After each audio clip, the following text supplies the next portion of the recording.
सांगू का, देवही आमचं गोमटं करू शकत नाही. माझं म्हणणं तुम्हाला पटणार नाही, मला मान्यच आहे, पण ऐका.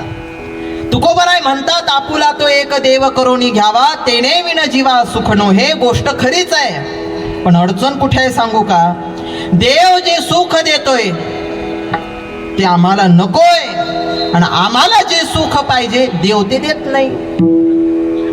संगती लागणार कशी? देव मोक्ष वाटायला बसलाय, आम्हाला मोक्ष नकोच आहे. आम्हाला विषयाचं सुख पाहिजे, देव ते देत नाही, कारण तो प्रारब्धाचा परिणाम आहे. मी एका जणाला सहज विचारलो, मी म्हटलं, का हो तुम्ही ज्ञानेश्वरी वाचली का? तो म्हटला, आम्ही असल्या भानगडीतच पडलो नाही. त्या दिवशी कळलं दीपक महाराज, आम्हीच रोज करतो ती भानगड आहे. हा, तोपर्यंत माहित नव्हतं मला भानगड. मी एका जणाला सहज विचारलं, म्हटलं, का हो तुम्ही ज्ञानेश्वरी पारायण केली? म्हणे हो, 108 पारायण केली. 108. म्हटलं वा, 108 पारायण केली? म्हटले हो हो. ज्ञानेश्वरीत अध्याय किती ते नाही माहिती. आम्ही म्हटले 108 पारायण केली ना? नाही नाही म्हणे, ज्ञानोबरायांनी सुरुवातीला सांगितलं काय, ओम न मोजी अध्याय. विठ्ठल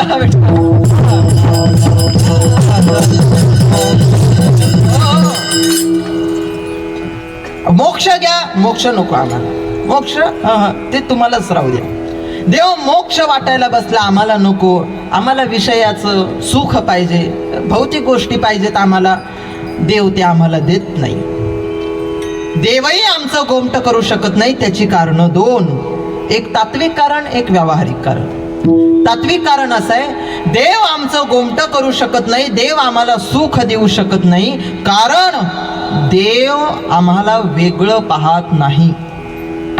अगदी सूक्ष्मतेनं चिंतन आहे का, देव आम्हाला वेगळं पाहत नाही, त्याच्या ठिकाणी आम्ही वेगळे नाहीत. अहो, परमात्म्याच्या ठिकाणी जर स्वभिन्नता असती तर त्याला परमात्मा कोण म्हणेल? त्याच्या या व्यापकत्वात बाधा येणार नाही का जर तो आम्हाला वेगळा समजेल तर? तुकोबराय काय सांगतात, आपुला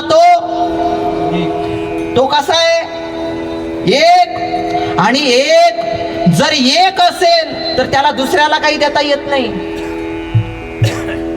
बरं का. एक जर एक असेल तर त्याला दुसऱ्याला काही देता येत नाही, कारण एकच्या दृष्टीनं दुसरं मिथ्या आहे, कल्पित आहे.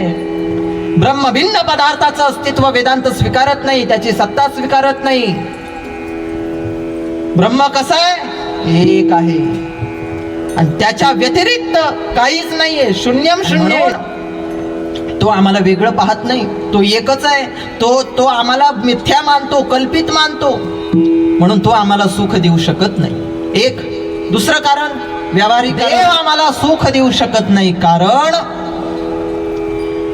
देवाला माहितीच नाही आपण कोण आहे ते. आम्ही कोण आहेत ना हेच देवाला माहिती नाही. तू सुख देईल कोणाला मला सांगा? देव आता उद्याचे कीर्तनात ते सांगतील, समजा काल्याचे कीर्तनकार, पण मी तरी त्याचं थोडंसं मला माझं कामापुरतं विषय लागून करून घेतो. देवाचा अवतार होतो कशा करता? देव अवताराला येतात कशा करता? 4थ्या अध्यायामध्ये भगवान सांगतात, परित्राणाय साधूनां विनाशाय च दुष्कृतां धर्म संस्थापनार्थाय संभवामि युगे युगे. भक्ता राखे पायापाशी दुर्जनाशी संहारी. जगद्गुरु तुकोबरायांची आणि जगद्गुरु भगवान श्रीकृष्णांची, दोन्ही जगद्गुरूंची भाषा